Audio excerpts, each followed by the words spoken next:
2 जनवरी 2026 के important current affairs. BSNL राष्ट्रव्यापी वो वाईफाई विस्तार घोषणा। बीएसएनएल ने नए साल के अवसर पर अपनी वो वाईफाई वॉइस ओवर वाईफाई सेवा का विस्तार पूरे देश भर में करने का निर्णय लिया है। महत्व, इस सेवा के जरिए ग्राहक बिना नेटवर्क सिग्नल के भी केवल वाईफाई का उपयोग करके एचडी वॉइस कॉल कर सकेंगे। लक्ष्य, नेटवर्क की समस्या वाले क्षेत्र जैसे बेसमेंट या दूर दराज के इलाकों में बेहतर कनेक्टिविटी प्रदान करना। बर्कशायर हैथवे वॉरेन बफेट का इस्तीफा। मुख्य खबर, दिग्गज निवेशक वॉरेन बफेट ने बर्कशायर हैथवे के सीईओ पद से इस्तीफा दे दिया है। नया सीईओ, उनकी जगह ग्रेग एबल को नया मुख्य कार्यकारी अधिकारी नियुक्त किया गया। वर्तमान स्थिति, बफेट अब कंपनी के चेयरमैन के रूप में कार्य करना जारी रखेंगे। मो एसबीआई डेटा फॉर डेवलपमेंट नया लोगो। मंत्रालय, सांख्यिकी एवं कार्यक्रम मंत्रालय नया लोगो। मंत्रालय ने डेटा फॉर डेवलपमेंट के साथ नया लोगो लॉन्च किया है। विशेषता, यह लोगो डेटा संचालित शासन और पारदर्शिता के प्रति भारत की प्रतिबद्धता को दर्शाता है। भारतीय खाद्य निगम नए प्रमुख की नियुक्ति। रविंद्र कुमार अग्रवाल को एफसीआई का नया प्रमुख नियुक्त किया गया। एफसीआई का विवरण, स्थापना एफसीआई अधिनियम 1964 के तहत 1965 में हुई थी। मुख्यालय नई दिल्ली। कार्य, खाद्य सुरक्षा सुनिश्चित करना और अनाज का भंडारण करना। टाटा मुंबई मैराथन अंतर्राष्ट्रीय राजदूत ऑनरे दी ग्रॉस को टाटा मुंबई मैराथन के 21वें संस्करण के लिए अंतर्राष्ट्रीय इवेंट एम्बेसडर नामित किया गया है। यह मैराथन 19 जनवरी 2026 को आयोजित होगी और इसे एशिया की सबसे बड़ी मैराथन माना जाता है। विशेष, आंध्र दी ग्रास ने 2020 टोक्यो ओलंपिक में स्वर्ण पदक जीता था।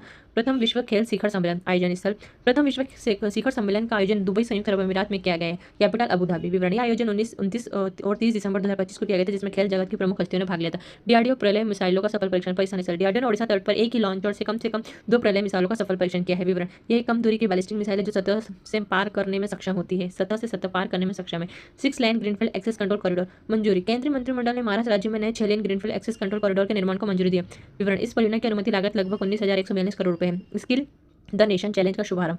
राष्ट्रपति द्रौपदी मुर्मू ने हाल ही में स्किल द नेशन चैलेंज को लॉन्च किया है। विवरण, यह पहल देश के युवाओं के कौशल विकास और उन्हें रोजगार के तैयार करने पर केंद्रित है। भारतीय कृत्रिम बुद्धिमत्ता अनुसंधान संगठन गांधीनगर, गुजरात में भारतीय कृत्रिम बुद्धिमत्ता अनुसंधान संगठन की स्थापना के लिए सैद्धांतिक मंजूरी दी गई है। यह केंद्र भारत में एआई आर्टिफिशियल इंटेलिजेंस के क्षेत्र में अनुसंधान और नवाचार को बढ़ावा देने के लिए प्रमुख संस्थान होगा। नेशनल बुक ट्रस्ट पीएम युवा 3.0। शिक्षा मंत्रालय के तहत नेशनल बुक ट्रस्ट ने पीवा युवा 3.0 योजना के परिणामों की घोषणा की है। इस योजना का मुख्य उद्देश्य देश के युवा लेखकों को प्रोत्साहित करना, उन्हें भारतीय संस्कृति एवं लेखन को वैश्विक स्तर पर ले जाने के लिए प्रशिक्षित करना है। नेवार के लिबर्टी इंटरनेशनल एयरपोर्ट खसरे का मामला। हाल ही में संयुक्त राज्य अमेरिका के नेवार के लिबर्टी इंटरनेशनल एयरपोर्ट पर खसरे का मामला दर्ज किया गया। Capital Washington DC. स्वास्थ्य अधिकारी ने अंतर्राष्ट्रीय यात्रियों के लिए भी संक्रामक रोगों के उपचार प्रसार को बढ़ाने के लिए चेतावनी जारी की है। चीन मैक 10 की मारक गति वाली हाइपरसोनिक क्रूज मिसाइल। चीन ने हाल ही में मैक 10 की अत्यधिक मारक गति वाली एक नई हाइपरसोनिक क्रूज मिसाइल का अनावरण किया है। यह मिसाइल अपनी तीव्र गति के कारण आधुनिक वायुरक्षा प्रणालियों को चमका देने में सक्षम है। World weather attribution report 2025। हाल ही में वर्ल्ड वेदर एट्रीब्यूशन द्वारा वर्ल्ड वेदर एट्रीब्यूशन रिपोर्ट 2025 जारी की गई है। संस्था का विवरण WWA की स्थापना 2014 में हुई थी और जो चरम मौसम की घटना और जलवायु परिवर्तन के संबंधों का विश्लेषण करती है। अबू धाबी दुनिया की पहली वन टाइम जीन थेरेपी आईटीविज्म स्पाइनल मस्कुलर एट्रोफी के इलाज के लिए दुनिया की पहली एक बार दी जाने वाली जीन थेरेपी आईटीविज्म का उपचार हाल ही में अबू धाबी में किया गया।